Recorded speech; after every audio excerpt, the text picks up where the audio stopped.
This is Love Your Work. On this show, we help you make it as a creative entrepreneur, find your unique voice, find the right mindset to succeed, be the first to capitalize on new opportunities to make a living making your art. I'm David Cadavy. If you want to join us here on Love Your Work every Thursday, please hit subscribe on your podcast app and get your free creative productivity toolkit. You should do that. Sign up at cadavy.net/tools to get that. When your life gets too comfortable, you stop taking risks. Loss aversion starts to take hold. You become complacent. You stop innovating. You stop being dynamic. And by the time you realize that you've become irrelevant, it's already too late to change. This is one of the main themes behind the work of Tyler Cowen. Tyler writes one of the most influential economics blogs in the world, if not the most influential, at marginalrevolution.com. He's also an economics professor at George Mason University. In Tyler's book, The Complacent Class, he argues that Americans are getting too comfortable and not taking risks, or as the title would imply, they're getting complacent. Average is over, another of Cowen's books argues.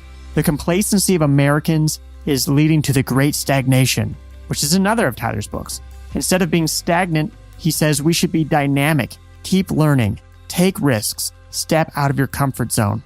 This, Tyler believes, will lead to economic growth, which Tyler argues is definitely a good thing in his latest book, Stubborn Attachments. Now, I was thinking about the theme of taking risks, stepping outside of your comfort zone. Just before I wrote this here intro, I was in a cafe in Chicago. And moments prior, I was thinking about how, out of all the places in the world, this cafe was not where I wanted to be in that moment. Not only had my Colombian visa application been rejected, my first Airbnb stop in Chicago turned out to have a bed bug infestation. So I had to hastily move to a different one. So if I traced back the butterfly effect, I could see that it was all because of this lifestyle that I had chosen, that I was in this situation, which was, not the thing that I would have chosen in that moment.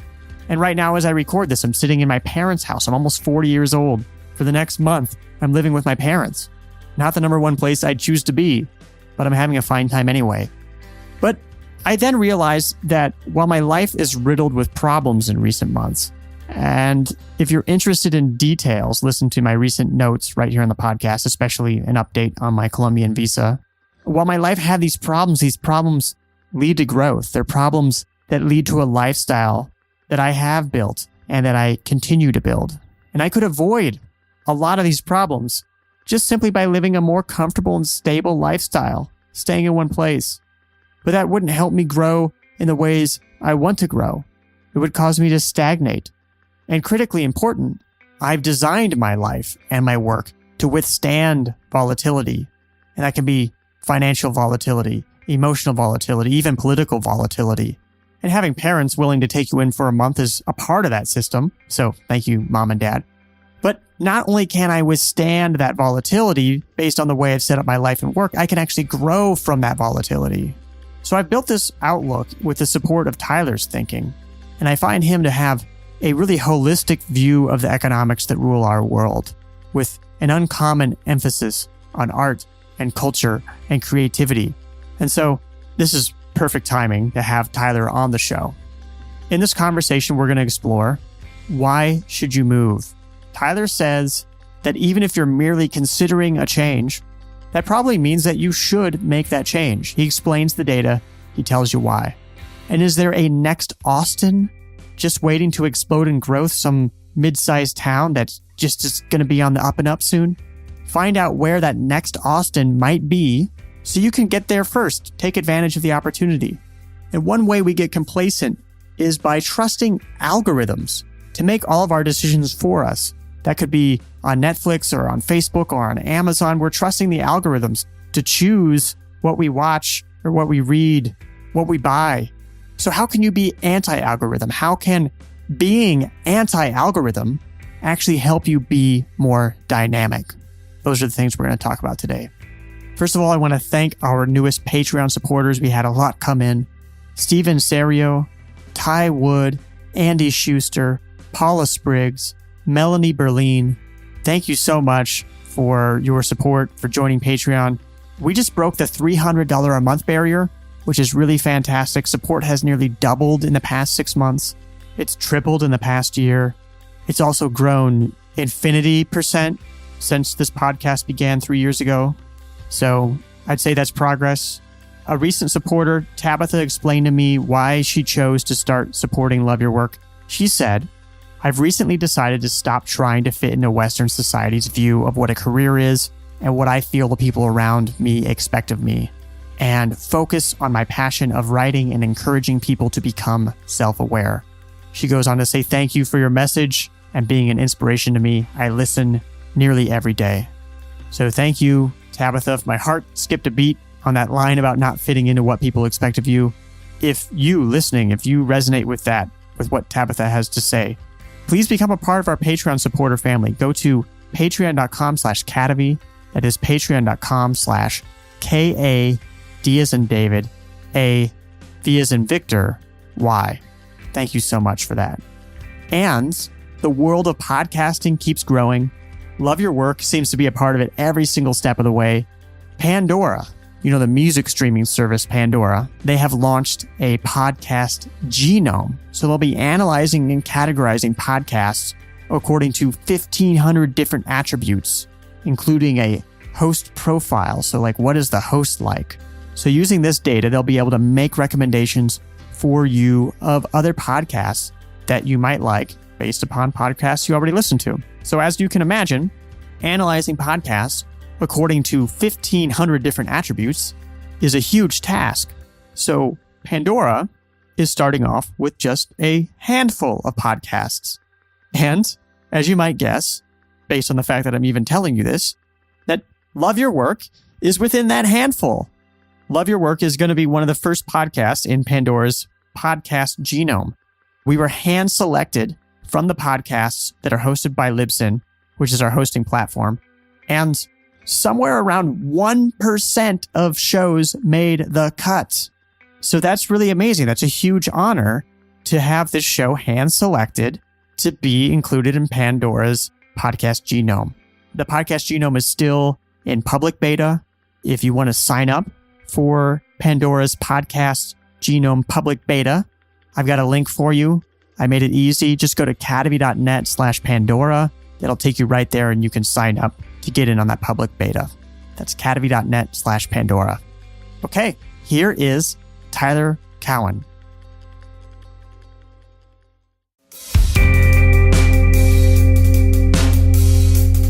I'm so excited to be here with Tyler Cowen. And Tyler, you were one of the first big academic bloggers. Now you have what must be the most popular economics blog in the world.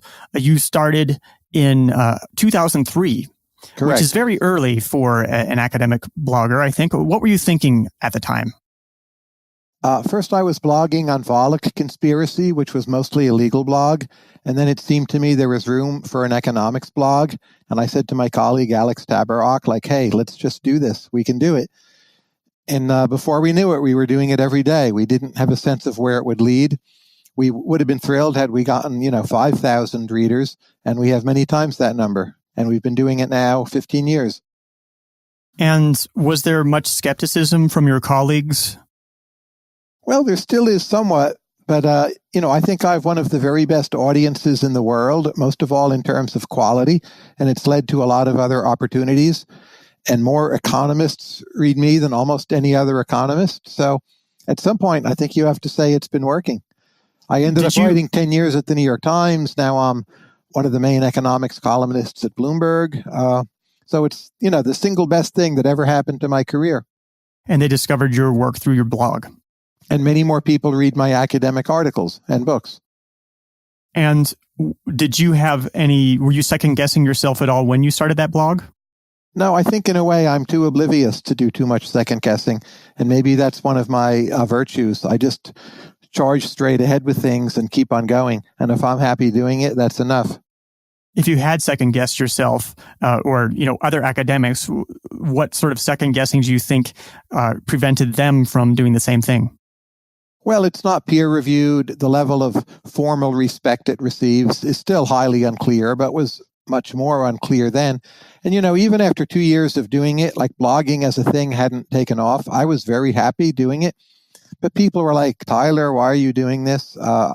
Alex and I, we just stuck with it. And that was a kind of turning point because then 2 or 3 years later, blogging just exploded. And then with the financial crisis, it became bigger yet. You didn't have any concern that it might be damaging your career? No, it was obviously helping my career and bringing me a lot more readers. And I learned a lot just from having to write out arguments. To me, that's the biggest selling point. It's not the readers I have, but that it forces me to be more precise. And when you have to write things down, you figure out what it is you really know or you don't know. Your and colleagues mostly it's don't know, right? Right. Your colleagues who were saying, Tyler, why are you doing this? What do you think they were thinking? That I'm strange. I was being silly. I was, somehow swept up in what would become a fad. But a lot of them subsequently started blogging themselves. And even if they don't blog, they'll often look to me to help publicize their work, which I'm happy to do. So, the attitude really has changed greatly. And people come to me for advice, not only about blogging, but just writing, social media, media presence, like building a personal brand. In a lot of your work, there is a theme of the relationship between, I guess, stagnation or complacency and what you might call dynamism. I believe that's what you usually call it. And obviously, starting this blog in 2003 was a very dynamic activity. And as you said yourself, a lot of your colleagues have started blogs themselves. In what ways, including that, have you seen higher education itself, which you are very ingrained in, evolve in ways to be more dynamic? Well, if you roughly measure the number of people reading blogs, economics blogs, in a single day, it's probably greater than the number of people enrolled in principles of economics classes. So in a way, it's become the main way we teach the public as economists. That's a big change, and it happened very quickly. And of course, it's free. It's open to anyone who can read English. Even translation now is starting to become possible. And, it was led by people who took some chances. And it's really been a big breakthrough. The number of self-educated people in economics who are really smart is just much, much higher today than it used to be. And to what extent has that dynamism that happens outside of the architecture of the university, to what extent has that found its way into the university itself? Well, people assign blogs for their students to read in class, or students read the blogs on their own. I've also started an online education site called mruniversity.com with Alex Tabarrok. And those are free economics videos. They're totally free. There are not even any ads. And we're getting now 5.4 million views a year. And we feel that is helping to educate the world. And all the time we get emails or letters from people in India and Africa who are saying, I had no other way of learning economics before this. So the videos came out of the blogging. We thought, we should expand our product line. And again, just the power of these media for education. I think we're still underrating them. Podcasts are important. So if you're going to write about dynamism, like you should yourself try to be dynamic. I know that sounds trivial, but it's amazing how many people who write about dynamism are not. And so what are some ways that a person could be dynamic? Well, it depends who you are and what your skills are. I think what is very commonly... Actually, maybe we should define dynamic for the listeners first. I think of dynamic as a situation where there is change. You are producing more value for your users or consumers.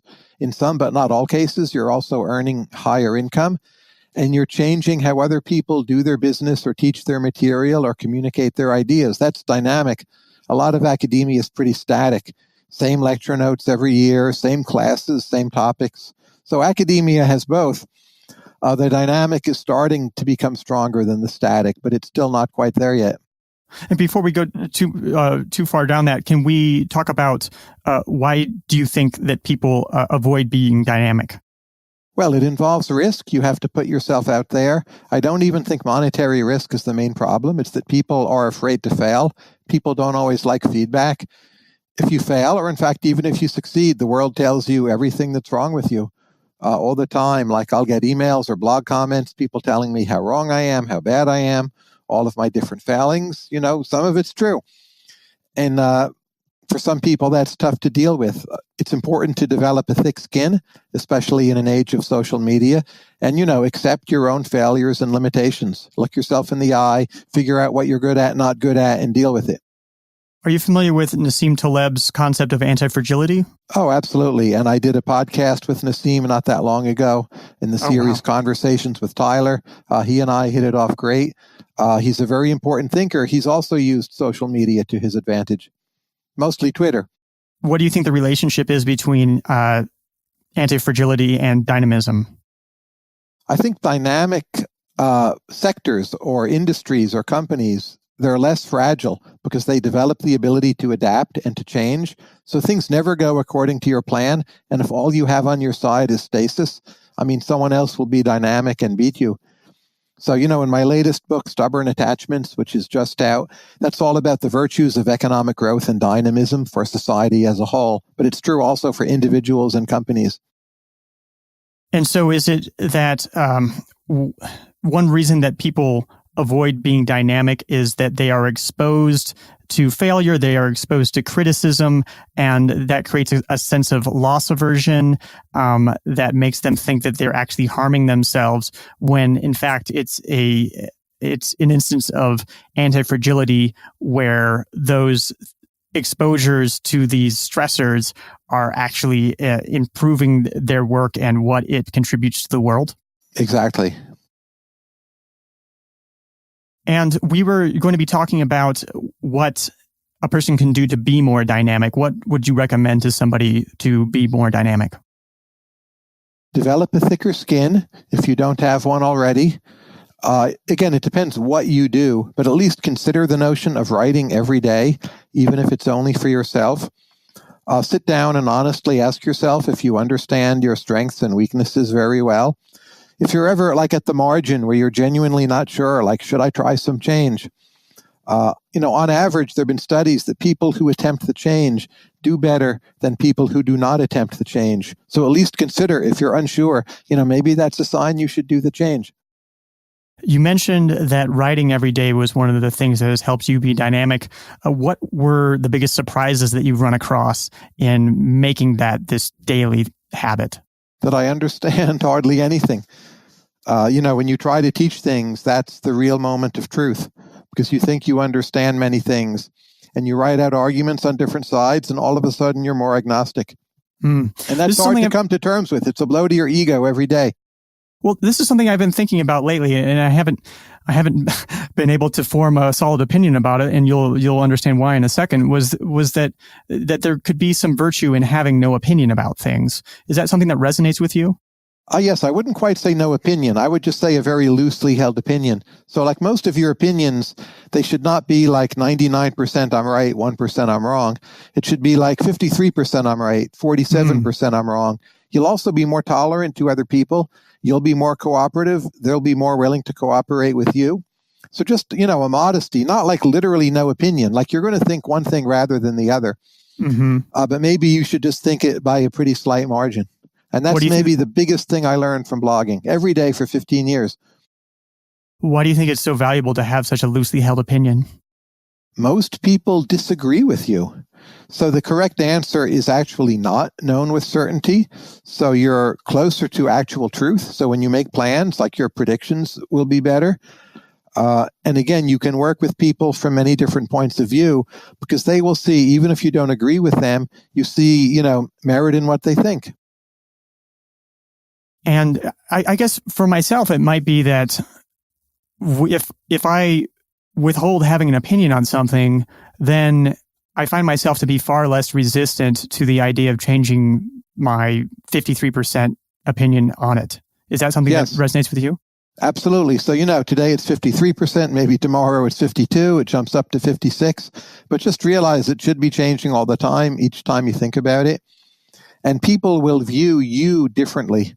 They'll be more willing to tell you things, more willing to confide in you because, you won't think for sure what they're saying is nonsense. Again, even if you don't agree with them. And you're clearly a very dynamic educator. I had your colleague on here, Brian Kaplan. His opinion of the education system seems to be that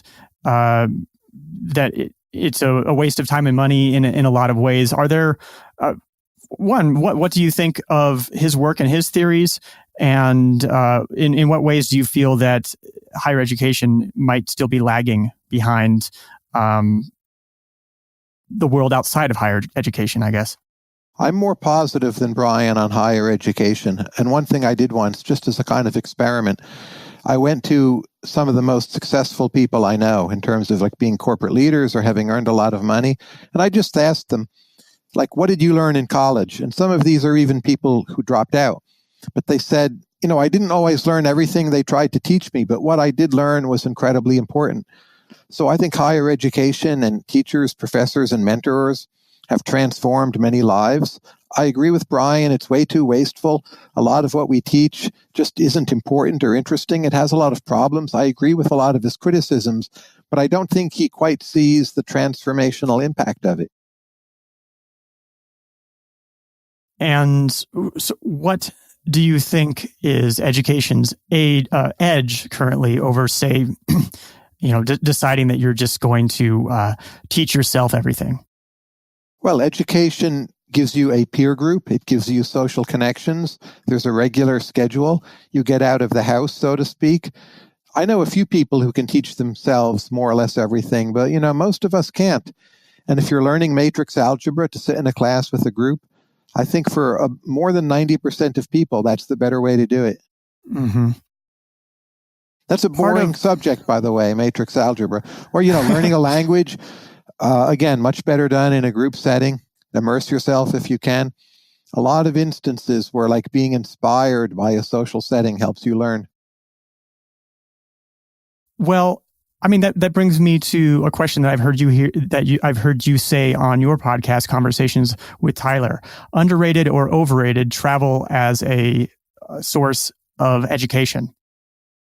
I view travel as greatly underrated, especially by Americans, less so by Europeans. So many of us don't even have passports. But you go to a different country, just questions hit you all the time. Why is this different? Why do people behave this way? Why do they look this way, talk this way? Why is the food different? And all the time it sets your mind racing. It's much more potent, I think, than reading just about any book. You're seeing a whole new world thrown before your eyes. And if you're curious, that to me is, probably the greatest intoxication of them all.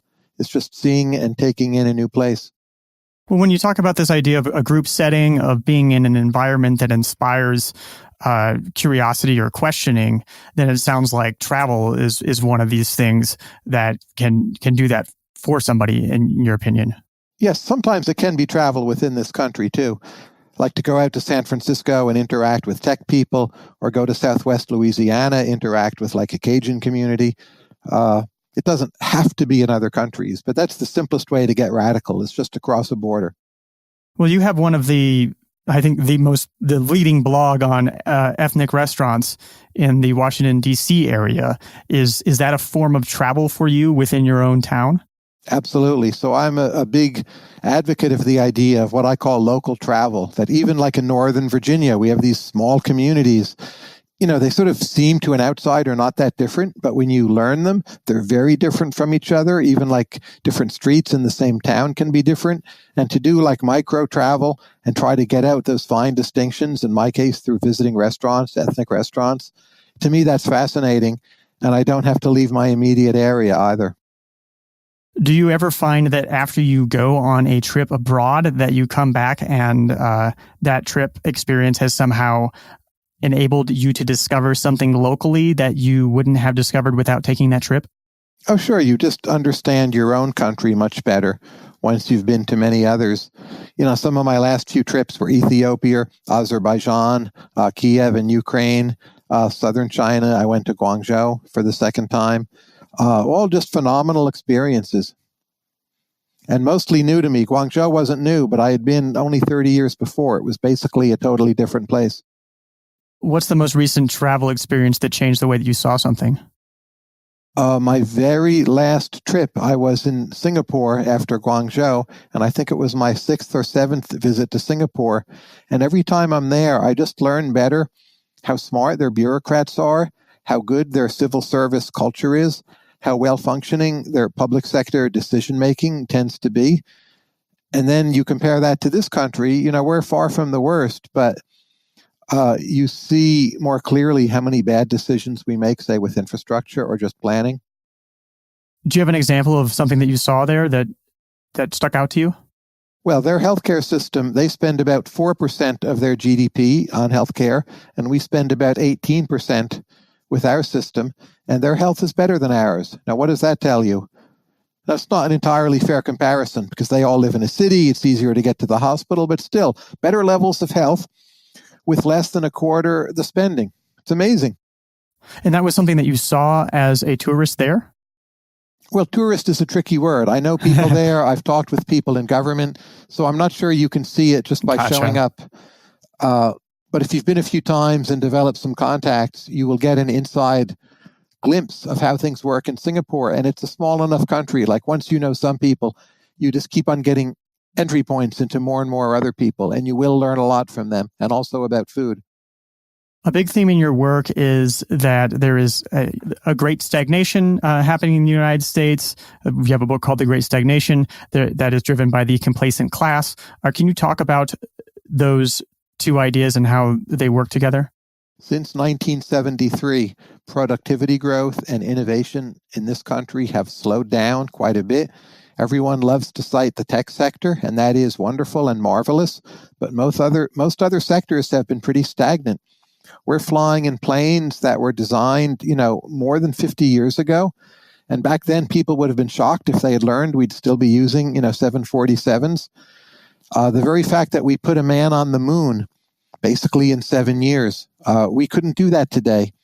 The Golden Gate Bridge, was built in just a few years' time. Now it takes us a decade or more just to build like a new entry ramp onto a bridge. It can take years just to rename a bridge. So things move more slowly. We're less dynamic, creating fewer good jobs. I find this very discouraging. It's a central theme in my work to try to overcome this. Why do you think it's happening? I think there are a few reasons. One is we play it too safe. Another is we're too complacent. A third is I think we regulate some sectors too much. But I think the biggest reason is we had this powerful new technology in the 19th century, fossil fuels, really taking advantage of them. And then we eventually played that out. We did everything we could with fossil fuels. So you have cars, you have airplanes, right? You do electricity for everyone. But at some point, you're just making marginal tweaks on what you've got. Well, the car's better, the seat's more comfortable, the sound system's better, and you're less dynamic. So you're waiting for the new set of transformative technologies. It will happen, but there's a lag, there's a waiting period. And right now we're in that holding room. Mm-hmm. Do we have is innovation necessarily a good thing? Not necessarily. There can be bad innovations, but the societies that have stopped innovating have never met good ends. You see this in some earlier periods of Chinese history. I think you need to try to innovate and manage the process well. But is every new weapon system a good thing? Probably not. Might bioweapons someday kill a lot of people? There is that risk. But, your enemies are going to innovate. So, you need to develop antidotes, so to speak. So you've no choice but to try to play this game and to play it well. And one of the culprits that you cite in the Complacent Class is matching. Can you talk a bit about matching? Matching is the phenomenon where people look for others that are just like they are. So it's a form of voluntary segregation. I think too often, we try to marry people who are just like we are, or they have the same political views. A lot of school systems are becoming more segregated.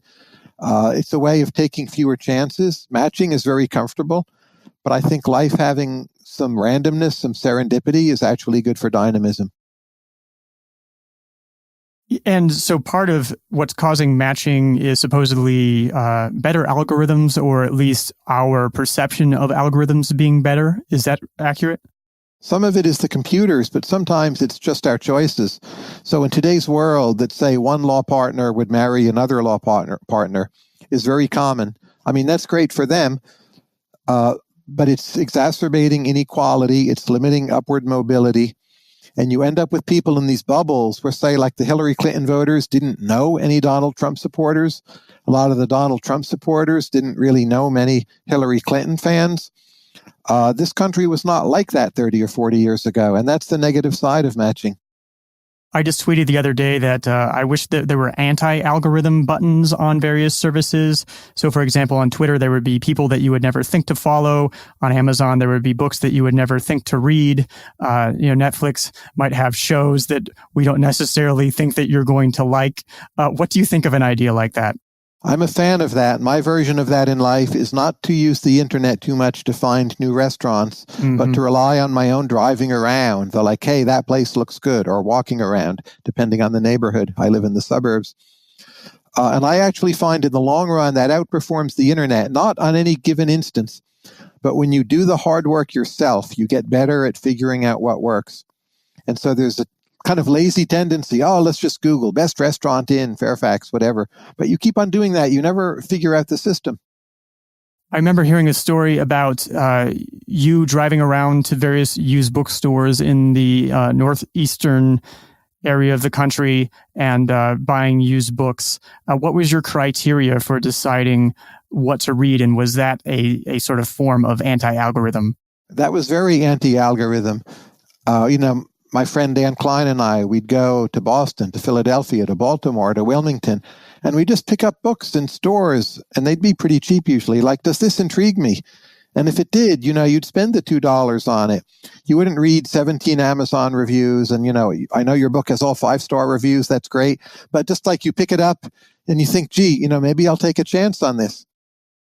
I remember doing something similar when there were thrift stores in Nebraska. I would just go to my criteria was basically, if I've heard of it, I'll buy it, which maybe isn't the best criteria.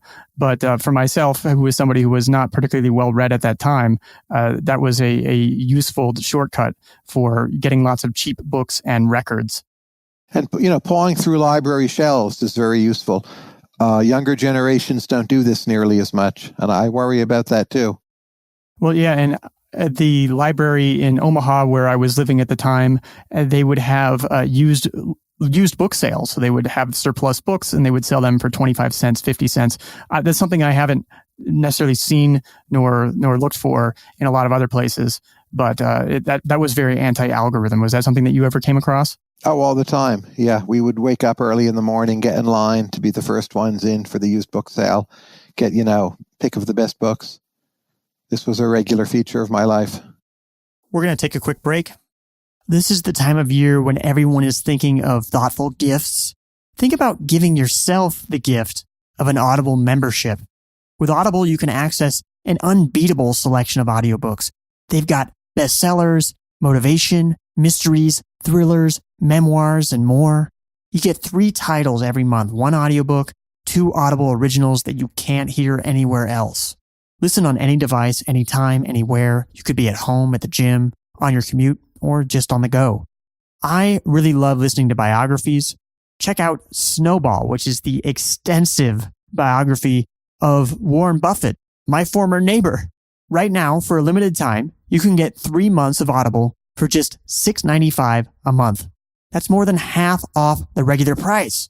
Go to audible.com/loveyourwork or text loveyourwork to 500-500 to get started. That's Audible, audible.com/loveyourwork or text loveyourwork as all one word to 500-500.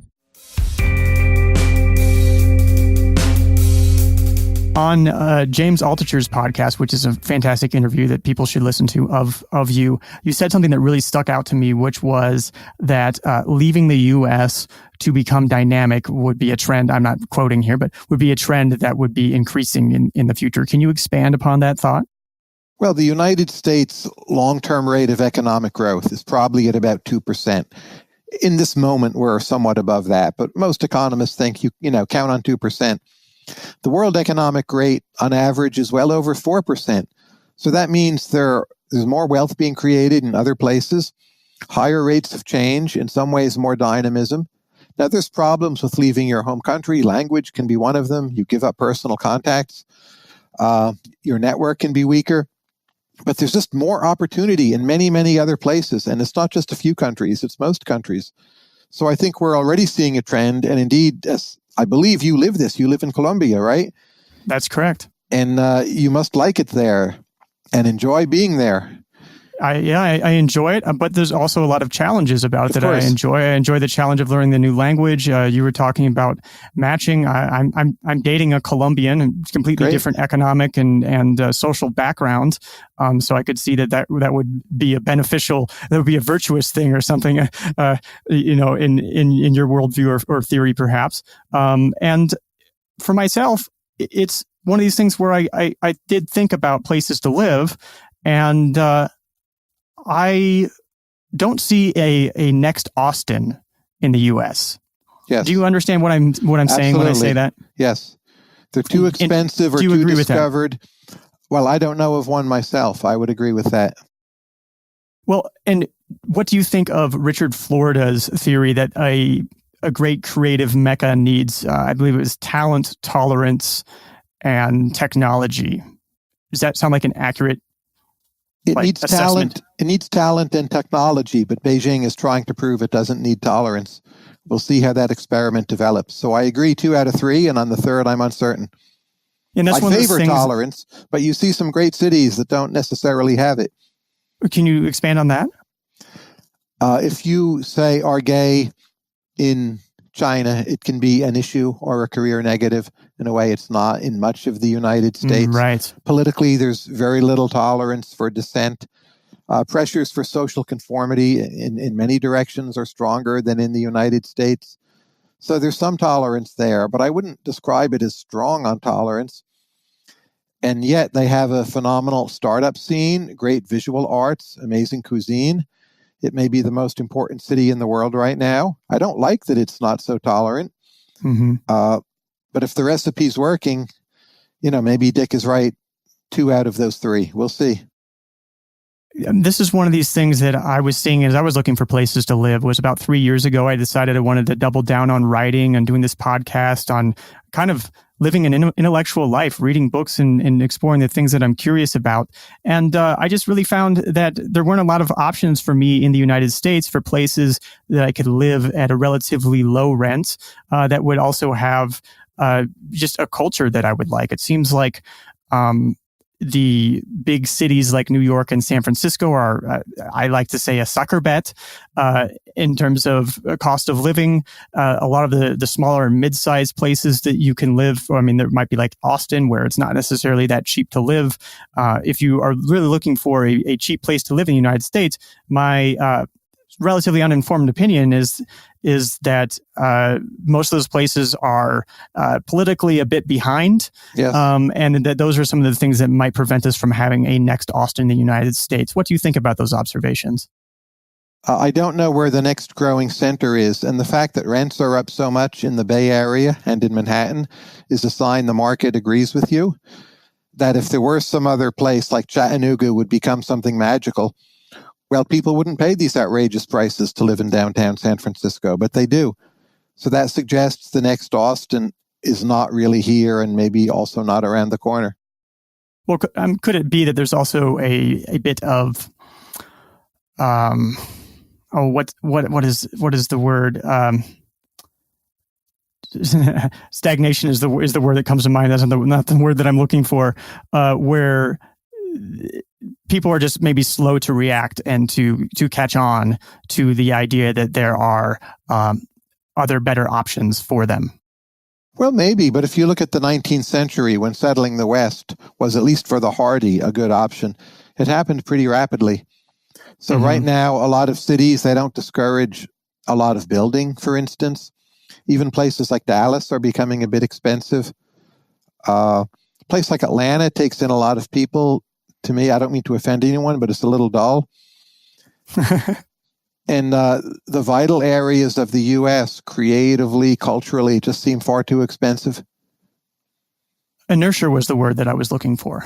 Yes. And it reminds me that it could be that there are somehow in some better options, like an option that might in some be better for a person, but there isn't necessarily the impetus to cause them to move and to make a change. From your book, the Complacent Class, I believe it's from, the children who were forcibly displaced by housing demolitions were, as adults, 9% more likely to be employed, and they earned 16% more than those who were not so displaced. So that would suggest that if somebody is forced to move for circumstances beyond their control, that is somehow economically beneficial for them. Is that an accurate assessment of that? Yes, and there have been other subsequent studies. Children forced to move because of Katrina, they also ended up better off. So this idea has a lot of evidence behind it. Like if you're even thinking of moving, you probably should. And another interesting piece of data that I saw was that you said that a New York City apartment in 1950s was the equivalent to $530 in, I think it was $2009, so maybe they'd be wrong, $560 or something like that for an apartment in New York in today's dollars. And that the typical New Yorkers spend about 10% of their salary on rent. Am I reading that right? And yes. What sort of implications does that have on dynamism? Well, upward mobility is being choked off. You can, watch old movies and there'll be stories of these like drifter men. They just move into Manhattan. They go into some flop house, maybe on Broadway or Fifth Avenue, and pay some small sum to live downtown, and then they work their way up. It would be crazy to do that now. You couldn't afford anything livable or clean or sane. So the idea of moving to a big city to improve your lot in the world is not in this country what it used to be. Yeah, it seems like if you are an aspiring artist, you're somebody who I think artists, you can generally just say that they need a long runway. It takes a lot of time to explore your creativity and to get to a point where you can be economically stable with that. It makes it sound like that is not going to happen in New York unless you have a trust fund. Even Brooklyn is awfully expensive. So if people can do it from other countries, I think that's a good idea. I love Mexico City, Latin America, Buenos Aires, but there are many, many places. So do you think that the next Austin could be a place like Berlin or Medellin or Mexico City? Sure. I mean, Berlin is already the next Austin and then some, but there will be others. Maybe in Colombia. And in the Complacent Class, the Great Stagnation, as you're talking about this theme of complacency, of stagnation, it seems like there is you believe that the average person in the population isn't really going to be reinventing themselves and following their curiosity and being dynamic, in part because of things like matching or of being able to exist in a way where their main job is really kind of to be a consumer. A taxpayer, yes. Is that accurate to you? Does that make sense? Is that kind of your viewpoint? Yes. I don't think we can ever have a world in any country where everyone is dynamic, but we could have, easily at least twice the percentage of people being dynamic as what we have now, have a lot higher growth, a lot more tax revenue, better jobs created. The picture I outline in my new book, Stubborn Attachments, it's a very positive story of just how much we can gain from higher economic growth. It may just sound like it's only money, but money pays for so many of the finer things in life. It gives us the ability to make choices, to control our destinies, to marry the person we want to marry, to avoid a dangerous or risky job. And when you talk about talk about economic growth, it makes me think about something that I observe here in Medellin or living in Colombia, and I might be conflating certain ideas, so it'll be interesting to see what you think, is that there's certain kind of technological advances that you go to another culture, a place like Colombia, and they almost like refuse to use it in a way. Like there's still Uber, but the Uber driver still wants to call you and confirm, and they want to get directions and stuff. And there's this sort of resistance to technological change in a way that to me, it seems like is a part of the way that their cultural DNA works. Yes. And it's something that, something I observe in the United States is, I guess I was just talking to a Colombian about this the other day. He was saying like, oh yeah, in the United States, there's a lot of shootings going on. He says, like, a crazy person goes in the mall and just starts shooting people. And I gave him my layman's theory, which was that, well, here in Colombia, there's a lot more family attachment. People live in close quarters with their entire family, not just because that's a cultural value, but because it's an economic necessity in a way. And then that perhaps works as a sort of social fabric that keeps people a little bit more sane. That's my theory too, by the way. Okay. And so... But it means greater conformity as well and less innovation. Yeah, it does mean greater conformity. And like when I say something like, oh, the family unit is this cultural fabric, I'm not saying that that's like the only way that there can be a cultural fabric. It's just that is an old instance of cultural fabric that seems to work pretty well at getting a lot of people to cooperate on a very wide scale. Absolutely. Is that kind of your assessment of it? Yeah. And so it makes me wonder sometimes, because I feel like I see an innovation bias in the United States where there's a lot of optimism about AI. Even I've heard optimism about transportation. There's going to be this Hyperloop thing that's just going to turn the entire Northeast into it's one big metropolitan area. And I can't help but wonder, one, that perhaps there's a little bit of an innovation bias because we just lived through one of the biggest innovations in humanity. And so we kind of expect that every new technology that we hear about is going to have the same type of impact that the internet did. But also, can the cultural fabric of the United States hold up long enough for us to even enjoy any of those innovations? Do you have any thoughts around those thoughts? I think on like issues surrounding mental illness, there's a lot of fraying in American society. You see this in the high rates of medication of people who do terrible things with weapons. To me, it's like the biggest problem in this country. Opioid use is another symptom of this. Yeah.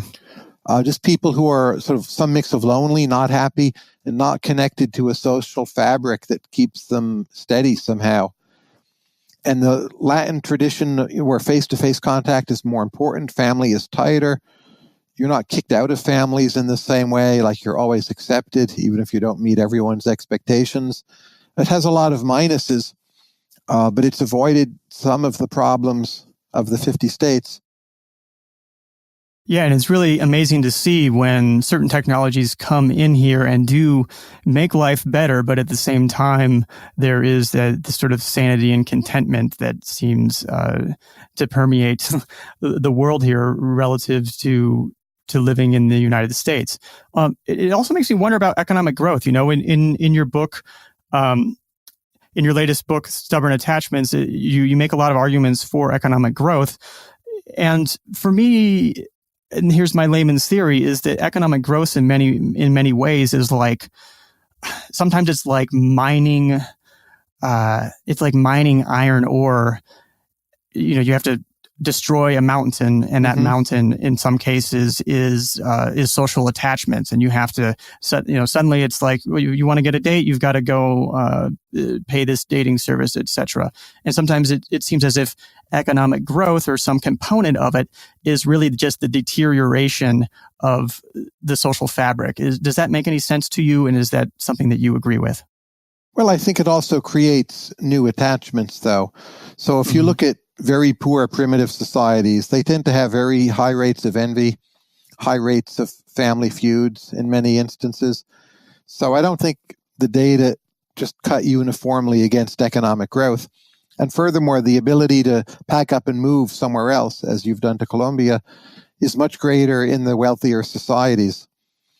Colombia is as rich as it is in part because it trades with the U.S. and it uses U.S. or North American technologies.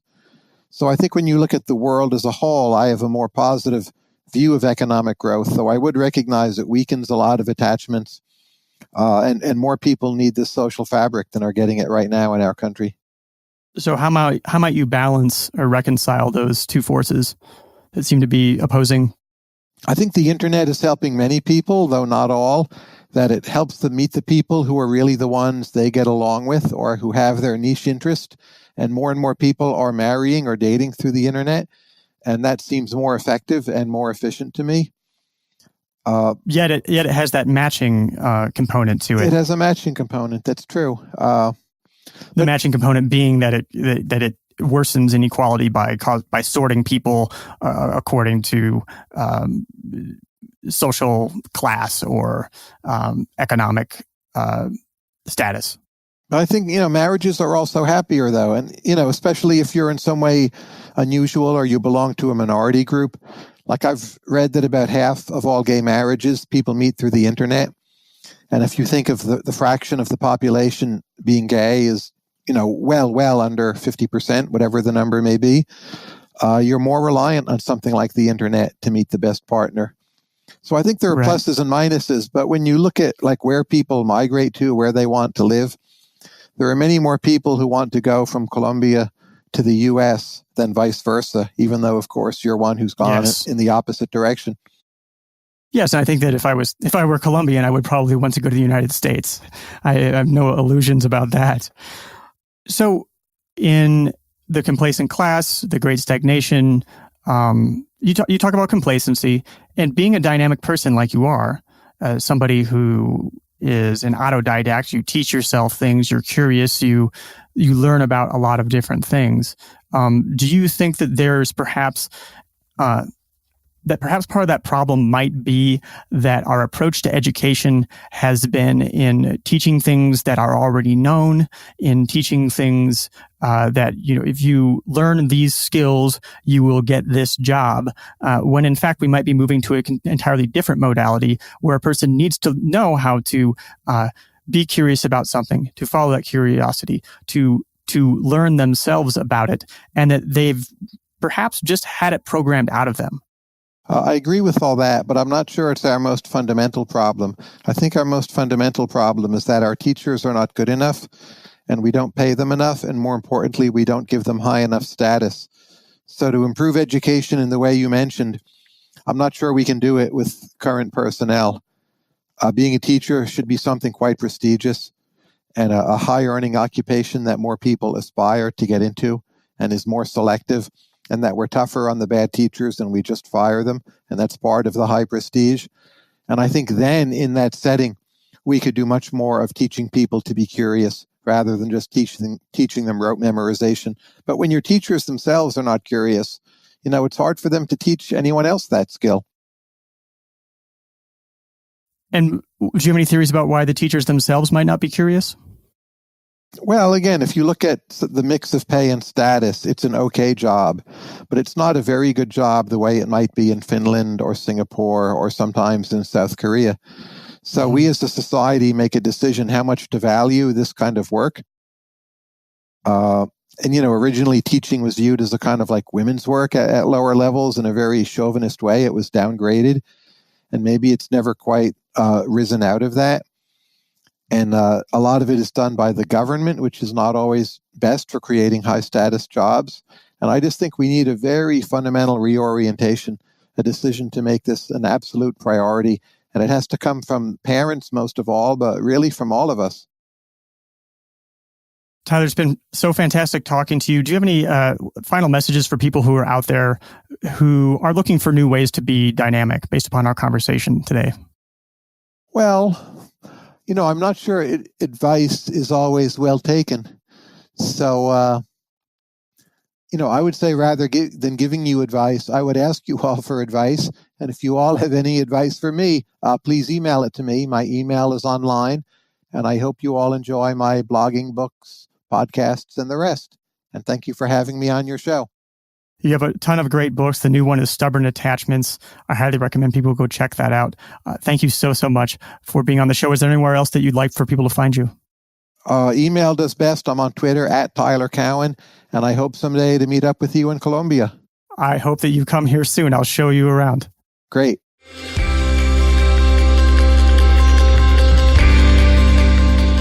Is Love Your Work helping you find your unique creative voice? Does it bring you the inspiration and motivation you need to become the creator and human you want to be? If so, please be a part of making this a special and nourishing and thoughtful show. Support the show on Patreon. You'll be an even bigger part of this show than you already are. If you contribute just a coffee a month, you'll be helping support the hosting and production of Love Your Work. Everyone has some unique creative gift to offer the world. Together, we can give people the tools they need to bring that work into the world. The world will be better off for it. Visit our Patreon page at patreon.com/Cadavy. This is a different kind of model for supporting the work you love. The choice is yours. Vote with your dollars, put your money where your mind is, and keep Love Your Work going. Visit our Patreon page at patreon.com/Cadavy. As a thank you, you'll get early access, bonus content, and a discount on Love Your Work merchandise. Learn more at patreon.com/Cadavy. That's patreon.com/KA, D as in David, A, V as in Victor, Y.